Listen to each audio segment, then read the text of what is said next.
Hi friends, ఈరోజు వీడియోలో SanDisk 64 GB SD కార్డ్ని మనం క్రోమ్బుక్లో ఏ విధంగా ఇన్స్టలేషన్ చేయాలో మీకు ఈ వీడియోలో అయితే చూపిస్తానండి. మీకు దీని ప్రైస్ వచ్చేసి 550 రూపీస్. దీని లింక్ అయితే కింద డిస్క్రిప్షన్లో ప్రొవైడ్ చేస్తాను. ఒకవేళ కావాలనుకున్న వాళ్ళు దీని అయితే కొనుగోలు అయితే చేయండి. మెమరీ కార్డ్ అనేది మనకు ఈ విధంగా ఉంటుంది. సో దీన్ని మనం క్రోమ్బుక్లో అయితే ఇన్స్టలేషన్ అయితే చేద్దామండి. చూడండి, మనకు క్రోమ్బుక్ ఒకవైపున మనకు మెమరీకి సంబంధించిన స్లాట్ అయితే ఉంటుంది. ఈ స్లాట్లో దీన్ని ఇన్స్టలేషన్ అయితే చేయవలసి ఉంటుంది.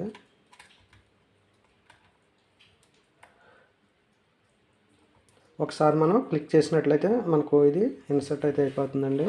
సో ఇప్పుడు మనం దీన్ని అయితే ఓపెన్ చేసి మెమరీ కార్డు డేటా అయితే చూపిస్తుందేమో మనం ఒకసారి చెక్ చేద్దాం.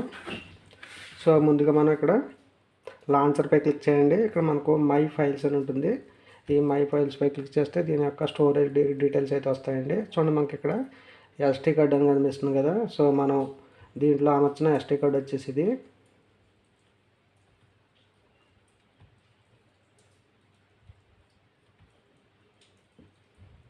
చూడండి, మనకు ఇక్కడ ఫార్మాట్ డివైస్ అని అడుగుతుంది. అలాగే కింద చూసినట్లయితే మనకు 580.9 GB అయితే దీని యొక్క స్టోరేజ్ అయితే చూపిస్తుంది. చూసారు కదా, మనకి ఇక్కడ 598 GB. దీని అయితే మనం రిమూవ్ అయితే చేద్దాం. రిమూవ్ చేసినప్పుడు దీంట్లో ఉన్న డేటా అంతా కూడా మిస్ అయిపోతున్నాం.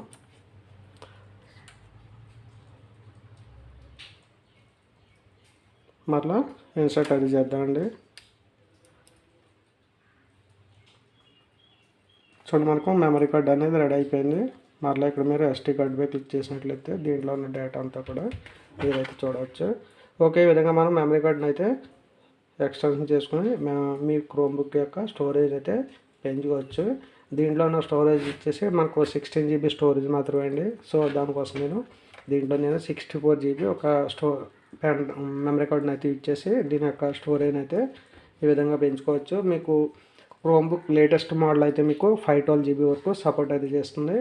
మనకి ఇది ఓల్డ్ వెర్షన్ అండి, 2020 మోడల్ అండి. సో దీంట్లో మనకు 128 GB మాత్రమే సపోర్ట్ అయితే చేస్తుంది. ఓకే ఫ్రెండ్స్, మీకు ఈ వీడియో నచ్చితే లైక్ చేయండి, అలాగే షేర్ చేయండి. మరిన్ని ఇంట్రెస్టింగ్ వీడియోస్ కోసం మా ఛానల్ని ఫాలో అవుతూ ఉండండి. నెక్స్ట్ వీడియోలో మళ్ళీ కలుద్దాం. బాయ్.